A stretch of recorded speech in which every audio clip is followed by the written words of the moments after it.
આજે તો માથું ધોવાનો તો ટાઈમ ના મળ્યો, પણ માથું ઓળવાનો પણ ટાઈમ ના મળ્યો, પણ કંઈ નહીં, ફ્રૂટ તો ખાવું જોઈએ. તો મેં અહીંયા જામફળ લઈ લીધું હતું અને બપોરના જમવામાં મારું ફેવરેટ દૂધી દાળનું શાક મસ્ત બનાવી દીધું હતું. દૂધી દાળનું શાક અને સાથે હતું રોટલી.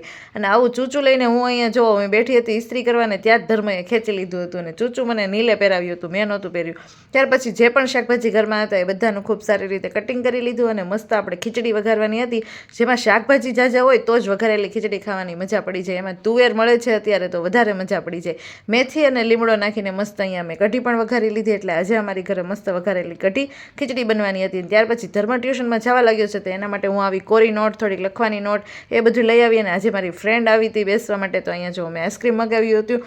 ફ્રેન્ડ બેસવા આવે ત્યારે તો મજા જ પડી જાય. અમે બધા જો અહીંયા બેઠા બેઠા વાતો કરતા હતા. મેહુલ પણ વહેલા આવી ગયા હતા.